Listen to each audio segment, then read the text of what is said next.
Thornbury. Thank you, Mr. Speaker. To ask the Secretary of State for Foreign and Commonwealth Affairs to make a statement on the case of the British-Iranian national Ms. Nazanin Zaghari-Ratcliffe. Secretary of Foreign and Commonwealth Affairs, Secretary Boris Johnson. Thank you, Mr. Speaker. I should like to make a statement on the case of Nazanin Zaghari-Ratcliffe in response to the Honourable Lady. The whole House will join me in expressing our deep concern about the ordeal of this young mother who has spent the last 19 months in jail in Iran. And every honourable member will join the government in urging the Iranian authorities to release her on humanitarian grounds. I spoke by phone to her husband, Richard Ratcliffe, yesterday, and we agreed to meet later this week. I told Mr. Ratcliffe that the whole country is behind him, and we all want to see his wife home safely. In view of the understandable concern, I propose to describe the background to Mrs. Zaghari-Ratcliffe's case and the efforts the government is making to secure her release. In April last year, she was visiting her relations in Iran, along with her daughter, Gabriella, who was then only 22 months old, when she was arrested at Imam Khomeini Airport in Tehran while trying to board her flight back to the UK. The British government has no doubt that Mrs. Zaghari-Ratcliffe was in Iran on holiday, and that was the sole purpose of her visit. As I said in the House last week, my remarks on the subject before the Foreign Affairs Select Committee could and should have been clearer. And I acknowledge that the words I used were open to being misinterpreted, and I apologise. I apologise to Mrs. Zaghari-Ratcliffe and her family if I have inadvertently caused them any further anguish. The House should bear in mind that Iran's regime and no one else has chosen to separate this mother from her infant daughter for reasons that even they find it difficult to explain or describe. On the 9th of September 2016, Mrs. Zaghari-Ratcliffe was brought before a secret trial and sentenced to 5 years in prison, supposedly for plotting to overthrow the Islamic Republic. The House will note that, so far as we can tell, no further charges have been brought against her and no further sentence has been imposed since that occasion over a year ago. 11 days after Mrs. Zaghari-Ratcliffe was sentenced, my right honourable friend, the Prime Minister, raised her case with President Hassan Rouhani of Iran in New York on the 20th of September 2016. 2 days later, I raised her case with my Iranian counterpart, Mr. Zarif. For the sake of completeness, the House should know that the previous Prime Minister, David Cameron, raised Mrs. Zaghari-Ratcliffe's imprisonment with President Rouhani on the 9th of August 2016, and my predecessor as Foreign Secretary, my right honourable friend, the member for Runnymede, wrote to the Iranian Foreign Minister about her plight and other consular cases on the 29th of August 2016. At every meeting with our Iranian counterparts, my colleagues and I have taken every opportunity to raise the cases of Mrs. Zaghari-Ratcliffe and other nationals held in Iranian jails. We have expressed our concerns at every level, official, ministerial and prime ministerial, on every possible occasion during the 19 months that she has been in jail. In addition, Mr. Ratcliffe has held regular meetings with my honourable friend, the member for Bournemouth East, formerly the Minister for the Middle East, and with the current Minister, my honourable friend, the member for North East Bedfordshire. But a situation where a British mother is held in these circumstances is bound to cast a shadow over Britain's relations with Iran, at a moment when, in the aftermath of the agreement of the nuclear deal in July 2015 and the easing of sanctions, we had all hoped to witness a genuine improvement. So I shall travel to Iran myself later this year to review the full state of our bilateral relations and to drive home the strength of feeling in this House and in the country at large about the plight of Mrs. Zaghari-Ratcliffe and other consular cases. In order to maximise the chances of achieving progress, I would venture to say that honourable members should place the focus of responsibility on those who are keeping Mrs. Zaghari-Ratcliffe behind bars and who have the power to release her whenever they so choose. And we should be united in our demand that the humanitarian reasons for releasing her are so overwhelming that if Iran cares about its reputation in this country, then its leaders will do now what is manifestly right, and I commend this statement to the House. And the Shadow Foreign Secretary, just for the avoidance of doubt, the Foreign Secretary has responded to an urgent question, in the course of which he has, very properly made remarks. But it is important, as others in the House can testify from past experience, to distinguish between a response to an urgent question on the one hand and the proffering by government of a statement on the other. Emily Thornberry. Thank you very much, Mr. Speaker, for granting this urgent question, and how unfortunate it is that we need to ask an urgent question as opposed to getting a statement. Let me say at the outset that whatever strong feelings we have about Iran's actions in this case, I'm sure we will all be joined in sending our thoughts to those affected by yesterday's earthquake on the Iran-Iraq border. Mr. Speaker, I'm very grateful to the Foreign Secretary for returning from Brussels to answer this question. Perhaps he reflected that the last time a Minister of State was asked to answer an urgent question on behalf of a Cabinet Minister, they only lasted 24 hours. But I hope that we can make some more progress today than we were able to make on the same issue last week. Let us start by clarifying the points on which there is absolutely no difference between us. First and foremost, we all want to see Nazanin brought home as soon as possible. No one who has listened over recent days to the heartbreaking testimony of Richard Ratcliffe can be in any doubt how urgent it is for Nazanin's mental and physical health that she is returned to her family immediately.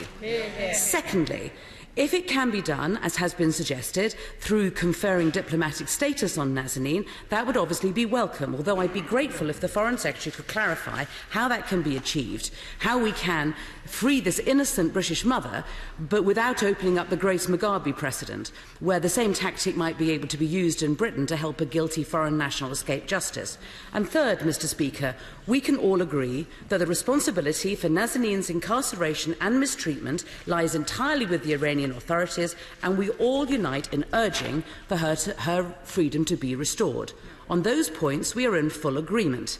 But let me turn to two key issues where we have so far differed, and frankly, we continue to differ. First of all, the Foreign Secretary argued last week that his comments to the Select Committee had, and I quote, no connection whatsoever with the latest threats by the Iranian authorities to extend Nazanin's sentence, and that it was simply untrue to suggest otherwise. That, Mr. Speaker, is entirely contradicted by what has been said by the Iranian courts last weekend, and on Iranian judiciary website and on Iranian state TV.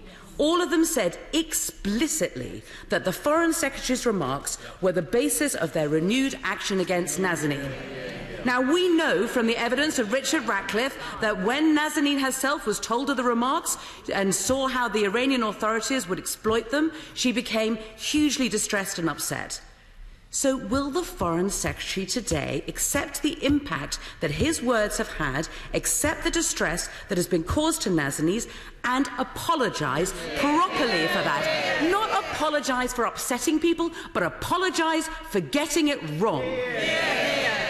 And secondly, Mr. Speaker, last week the Foreign Secretary was asked several times to do one very simple thing, and that was simply to admit that he'd made a mistake, not that his remarks have been taken out of context or that they have been misconstrued, but that they were simply wrong. And he has so far refused to make that clear, and that refusal has been compounded yesterday by his good friend, the Environment Secretary, and even after all the debate on this issue, the Environment Secretary still incredibly claimed that we do not know why Nazanin is in Iran. We do. Mr. Speaker, it is not good enough. If it is a matter of pride that the Foreign Secretary is refusing to admit simply that he has made a mistake, well then I feel bound to say to him that his pride matters not 1 ounce compared to Nazanin's freedom. So in conclusion, after a week of obfuscation and bluster, will he finally take the opportunity today to state simply and unequivocally, for the removal of any doubt, either here or in Tehran, that he simply got it wrong. Mr. Speaker, I'm more than happy to say again what I said to the Right Honourable Lady last week, that yes, of course, I apologise for the distress, for the suffering that has been caused by the impression that I gave that the government believed, that I believed, that she was there in a professional capacity. She was there on holiday. And that is the view of, and I do apologise. I do apologise, and of course I retract any suggestion that she was there in a professional capacity. Now, you must have heard that. The honourable members opposite must have heard that from me about a dozen times. The honourable, right honourable lady asked an important question about diplomatic protection and how that would work. And I can tell that, and she's absolutely right, that is a question that Richard Ratcliffe himself has raised with me. And all I can say is that I will be answering Mr. Ratcliffe. I can't give her an answer today. I'd rather answer Mr. Ratcliffe in person. I am delighted to say that he is. I'm seeing him tomorrow, and I will be explaining the position on diplomatic protection. But he's requested, as I said last week, he's requested to come to Tehran. I don't know whether that will be possible, but we will see what we can do.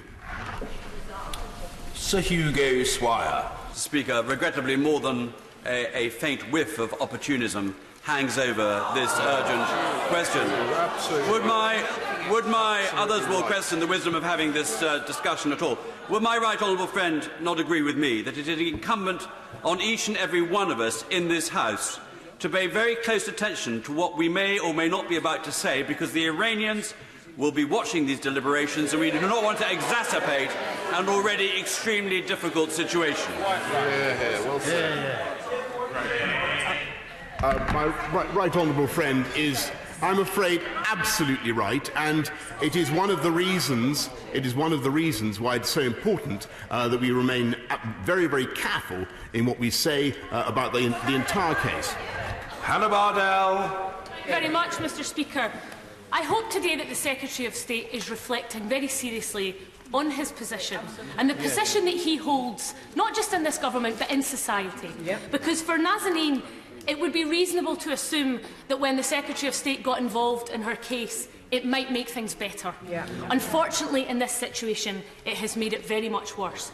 And why? Why was another Cabinet member not briefed properly and said live on television he did not know why she was there? What is going on in the heart of this government? As a direct result of these reckless comments, Nazanin is now in an increasingly perilous situation, which has given Iranian authorities added cause for keeping her locked up on false and arbitrary grounds. His apology is welcome, but he must reflect, as must the government, on how they do their business, how they protect our citizens. So what guarantee will he give that Nazanin will be granted diplomatic protection and be brought home? Because the Foreign Secretary and his colleagues must make very clear that they are able to do their jobs and they are able to protect our citizens.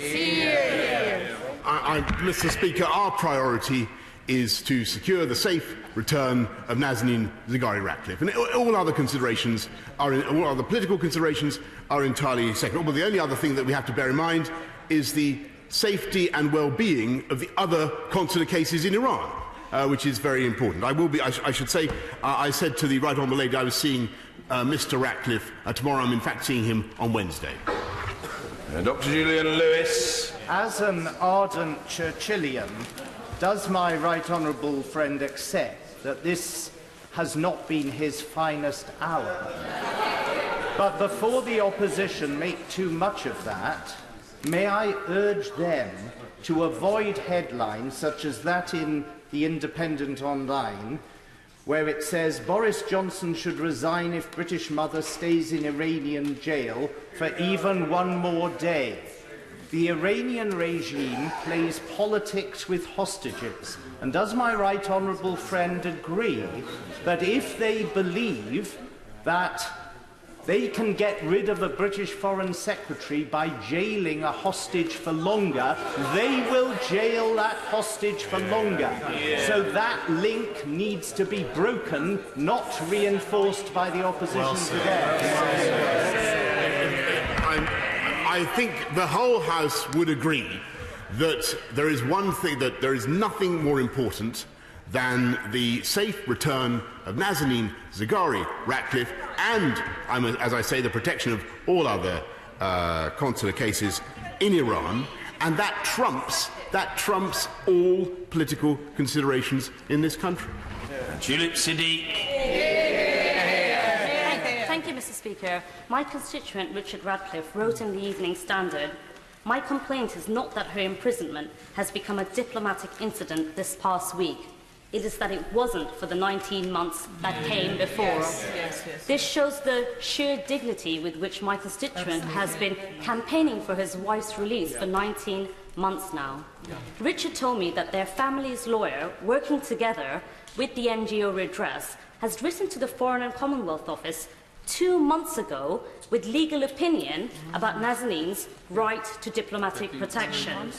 I know that the Foreign Secretary has already indicated to the member for Islington South that he will consider diplomatic protection, but will he urge that a meeting takes place between the FCO and the lawyers, and will he give some indication of whether diplomatic protection will be given, as this could save my constituent's life?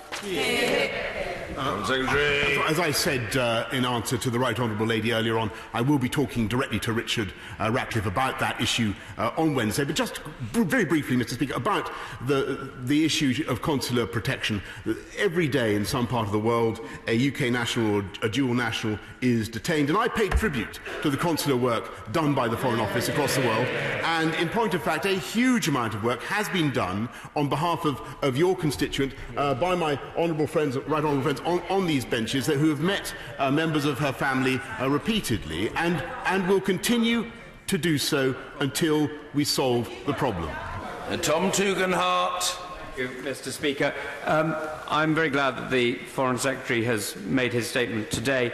Would he agree with me, however, that this poor woman who is separated from her child is being used not only as a political football, sadly, here, but also in Iran, where the Iranian Republican Guard is effectively fighting with the Khameneite authoritarian regime in its own way? Would he perhaps consider calling upon people in our own system who may be able to talk to the mullahs, perhaps asking the Archbishop of Canterbury or indeed the Holy Father to speak on behalf of this woman and seek to broker her release?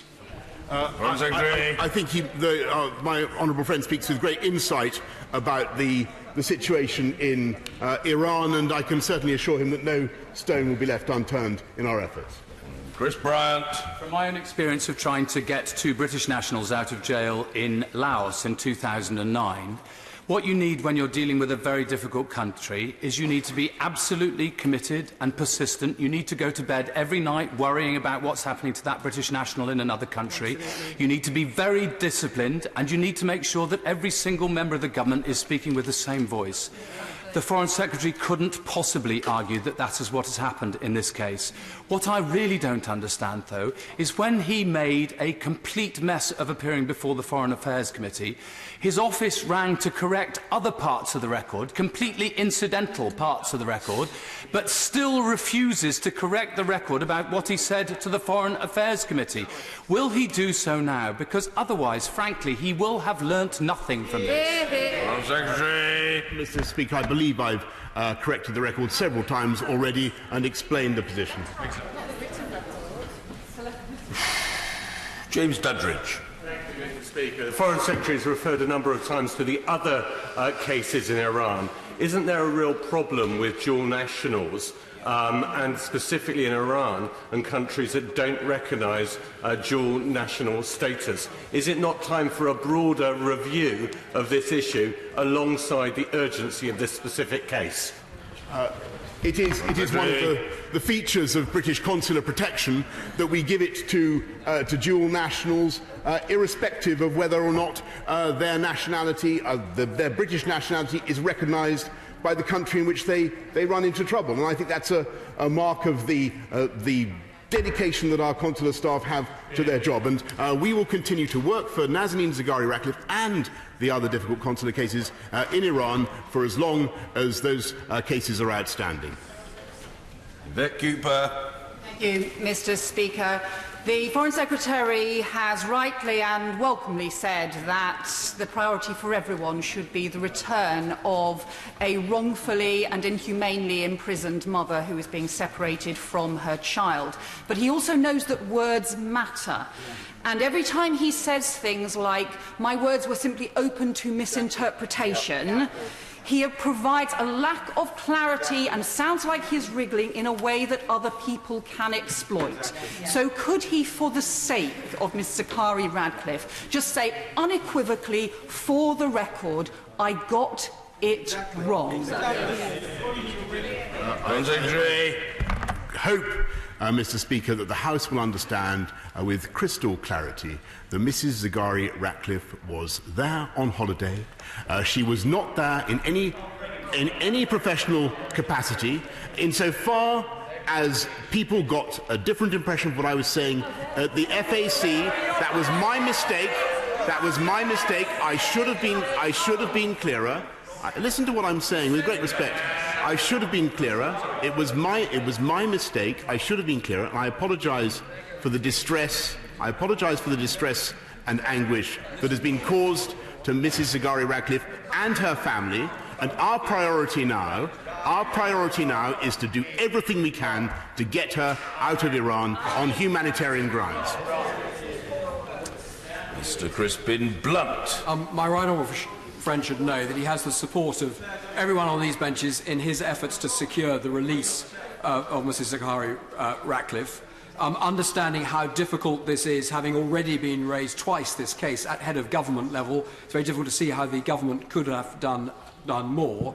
And does he agree with me that the prospects of her release are not being assisted by the rather unedifying spectacle of the pursuit of his scalp? As I say, Mr. Speaker, I think the paramount concern of everybody in this House is not narrow party political concerns, is it? It's not. It's the safe, secure return of Nazanin Zaghari-Ratcliffe, and that's what we're working for. Mr. Ben Bradshaw. While he's in the business of correcting the record, would he correct his statement from last week that he had never met Joseph Mifsud, the UK-based so-called academic at the centre of the Trump-Putin collusion allegations, given the publication of a photograph of just such a meeting in the newspapers yesterday? There's all sorts of flailing and waving of arms. It's not statesmanlike, and the source from which it emanates is a source from which I usually expect the most statesmanlike conduct. However, the question does suffer from the disadvantage that it is not even adjacent to, doesn't even hover over, it doesn't buzz around the urgent question that has been posed. So the right honourable gentleman will have to pursue other opportunities to favour the House with his thoughts or to seek to extricate from the mind of the Foreign Secretary his own. On that point, we'll leave it there for now. Now, I'm sure we can expect a wholly orderly question from the honourable gentleman, the member for North East Somerset, very likely delivered in a sentence with no split infinitive, and it might even be a series of sentences amounting to a lucid paragraph. Mr. Jacob Rees-Mogg. Thank you, Mr. Speaker, for that generous introduction. Will my right honourable friend carry on his Palmerston-like approach to defending British subjects overseas? That is one of the first duties of Her Majesty's government. And does it concern him, as it concerns me, that the treatment of Mrs Zaghari-Ratcliffe in Iran, barbarous as it is being given succour by the socialists opposite? I think my honourable friend, I'm afraid, I think underestimates the motives of the party opposite, and I prefer to think that they are actuated solely. I prefer to think that they are actuated solely by a concern for all our consular cases in Iran, and particular for the safe return of Nazanin Zaghari-Ratcliffe. Joe Swinson. Mr. Speaker, every member of this House recognises that it is the Iranian regime that is responsible for Nazanin's detention and that the priority is to bring her home. However, our purpose here is to hold this government to account for their actions. So, can the Foreign Secretary tell me if he is confident in the quality and comprehensiveness of Foreign Office briefings and that they are properly made available to other government ministers in advance of media appearances? And if not, will he sort it out? And if so, does he accept there is simply no excuse for ministers to continue to get it wrong? FCO briefings are excellent, and as she's heard repeatedly from me today, the government is absolutely clear in its understanding of what Nazanin Zaghari-Ratcliffe was doing in Iran and why it is absolutely unjustifiable that she be detained by that regime. Lynn Latham. Mr. Speaker, any mother forcibly separated from their daughter is going to suffer from mental health problems, but it appears that Nazanin Zaghari-Ratcliffe is now also suffering from a physical illness. Would it be possible for my right honourable friend to appeal to the government, because she is a dual national, that means she's British? Could we please appeal on humanitarian grounds for her release? Foreign Secretary. Well, which is, of course, exactly, Mr. Speaker, what I did last week or the week before last, in the Foreign Affairs Select Committee. I think it probably is not right to go into too much detail about what we know of the medical condition of Mrs. Zaghari-Ratcliffe, but only to say this, that it is pretty obvious to anybody studying the case that she should be released on humanitarian grounds alone. Mike Gapes. Mr. Speaker, following the question from my friend on the Foreign Affairs Committee from Rhondda, will the Foreign Secretary now write to the Foreign Affairs Committee and all its members correcting the record? And while he's doing that, will he also make a clarification and correct the wrong report in the Sunday Times that he was badly briefed before his remarks to our committee?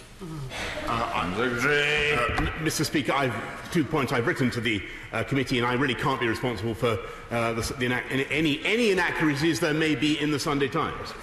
You've written to say you're not correcting it. Mrs. Anne Main.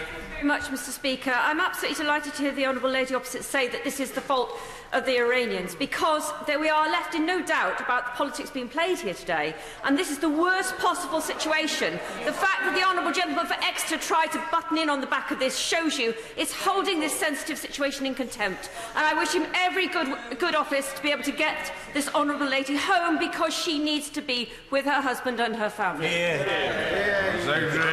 I'm sure that my honourable friend speaks for absolutely everybody in her constituency and in the country, and I know that she speaks for members on the other side of the House as well. Catherine West.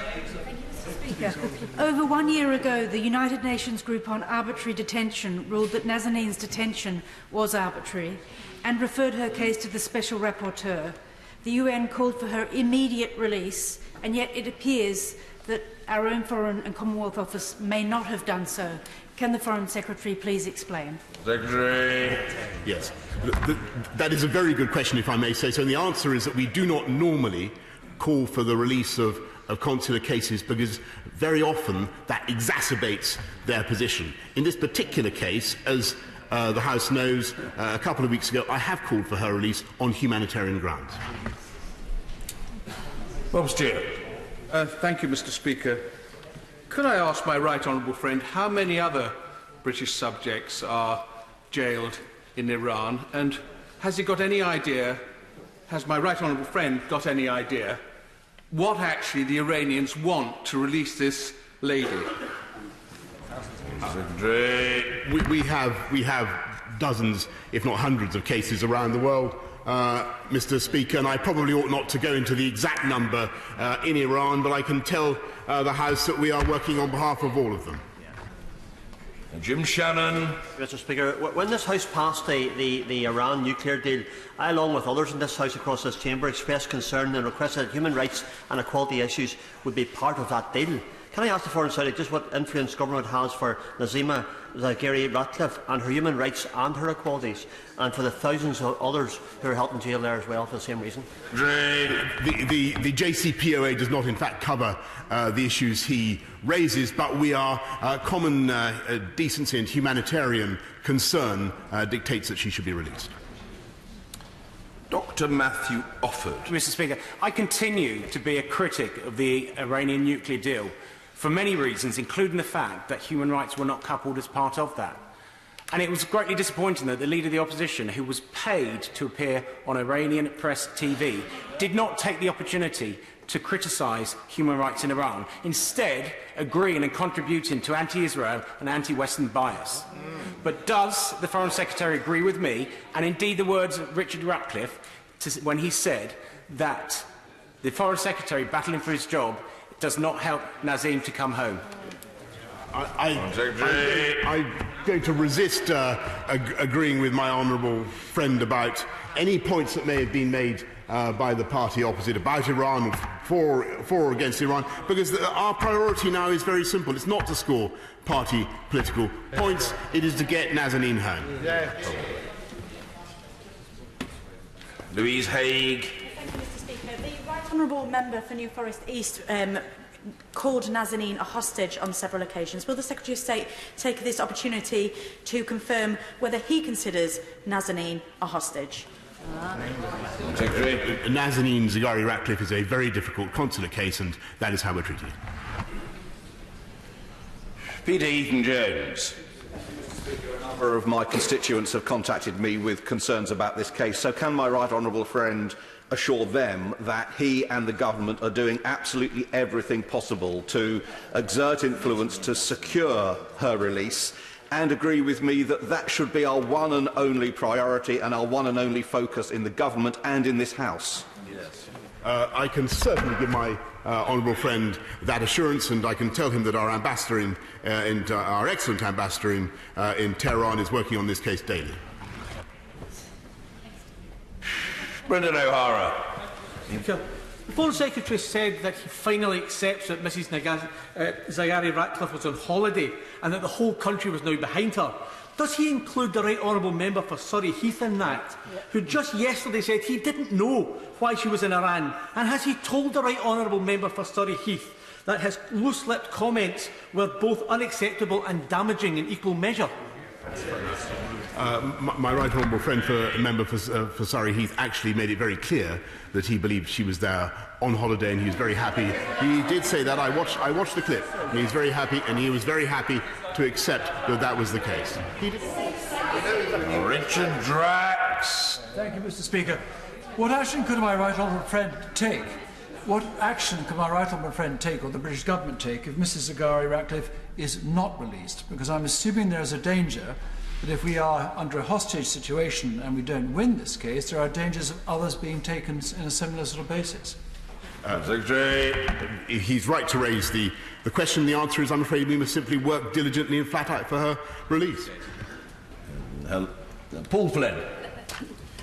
Could you reflect on this and the rest of his conduct as Foreign Secretary to realise that his brand of clownish incompetence is a joke that's no longer funny, and consider being replaced by a competent politician who will attract the respect of the world and not the ridicule that he attracts? As I say, Mr. Speaker, I think the best course for us all is to try to minimise the political point scoring and concentrate on getting Nazanin Jenrick. Mr. Speaker, like all members of the House, I want to see this poor lady, Mrs Zaghari-Ratcliffe, home as soon as possible. But in reflecting upon the proposal that she achieve or be given diplomatic protection, would my right honourable friend, the Foreign Secretary, reassure the House that no steps will be taken in this case that would put into jeopardy the safety of British diplomats around the world today, and indeed the diplomats of any other Western country, who must be our main priority in this case? I thank him for the question, and I pay tribute to the work of British diplomats who do put themselves in harm's way and in danger across the world the whole time, and we will, of course, bear that consideration in mind. Alan Brown. Thank you, Mr. Speaker.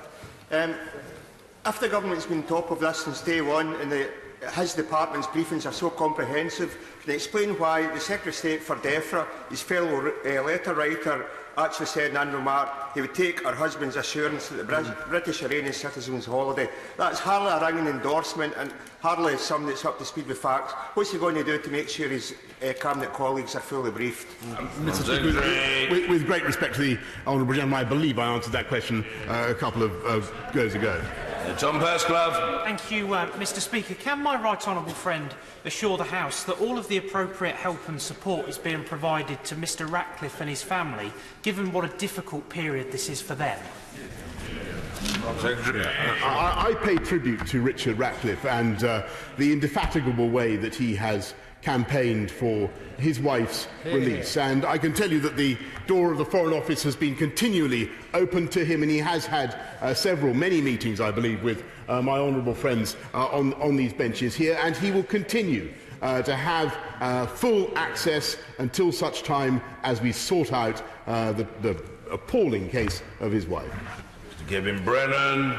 Thank you, Mr. Speaker. The furthest the Foreign Secretary seems prepared to go in his response was to say that his words last week were open to be misinterpreted. Now, does he understand that? I don't think they were misinterpreted. He said from a sedentary position earlier on, what else could I say? He could simply say, I got it wrong. And that would be helpful because it would give a clear signal that the government is serious about saying that she wasn't there for the purposes he suggested last week. Will he just say, I got it wrong?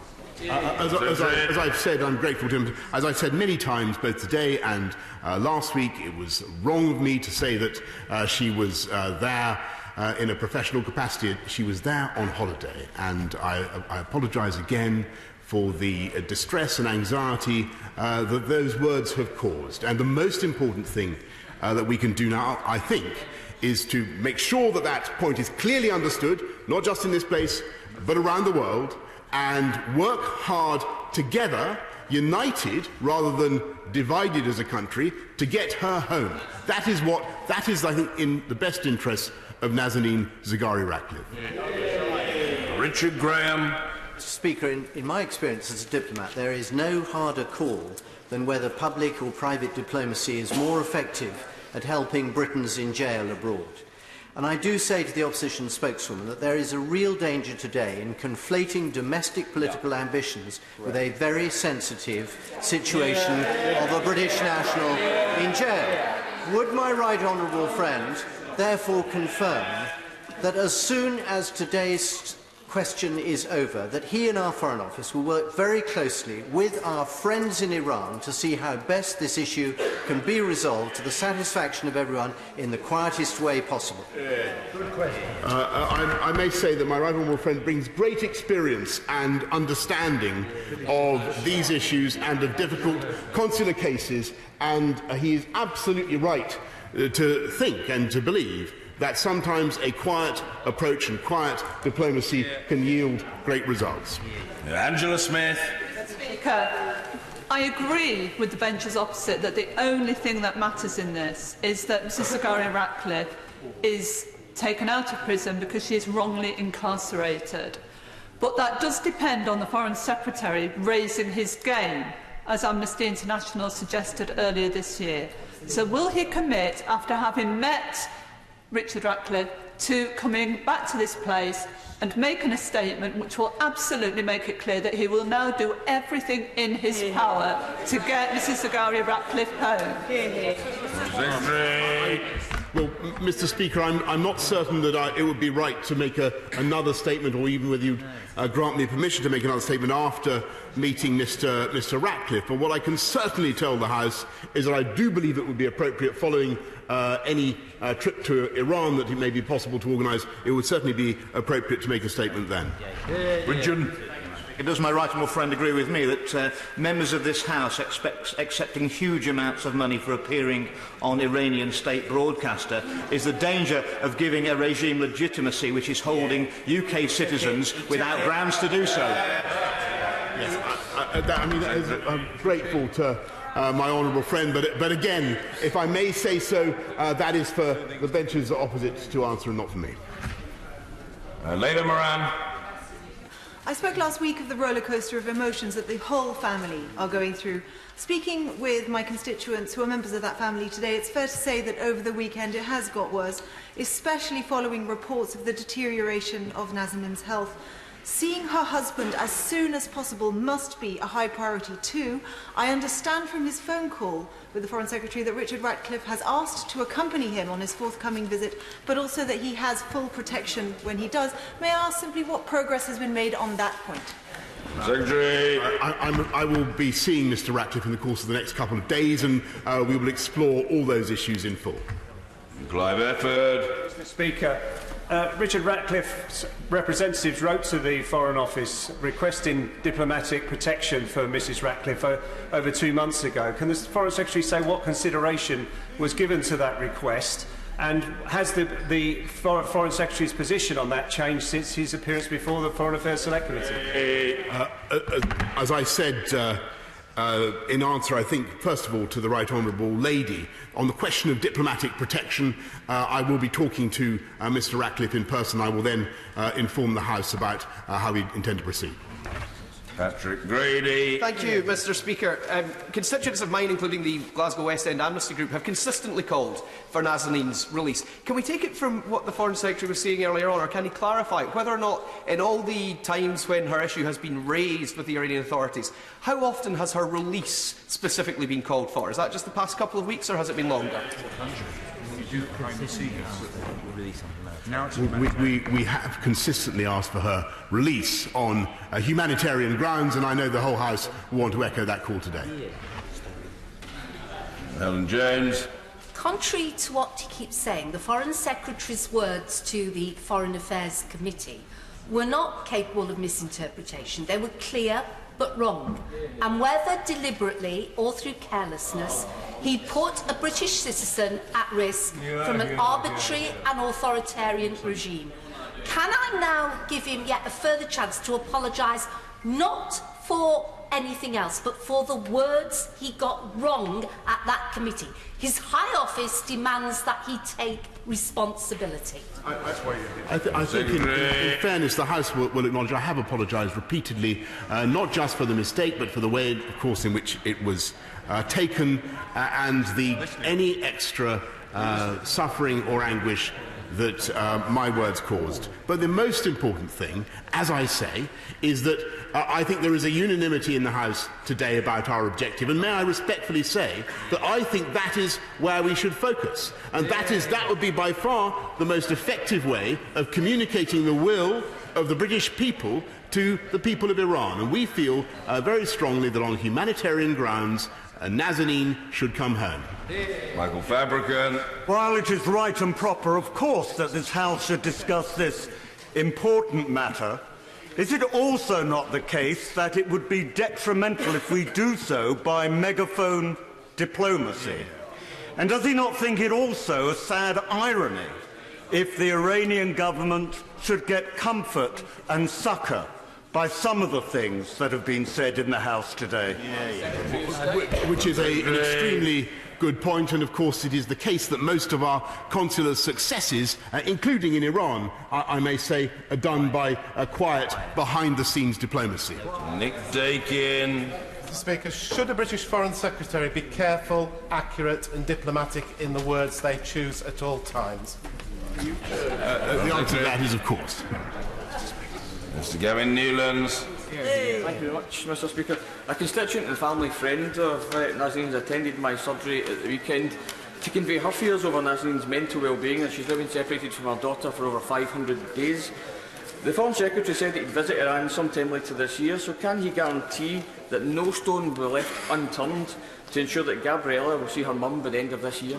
Yes, I can certainly say that no stone will be left unturned on behalf of Nazanin Zaghari-Ratcliffe, indeed on behalf of all the other consular cases in Iran. What I cannot, alas, guarantee is that we will have the result that he wants, but it won't be for want of trying. Christian Matheson.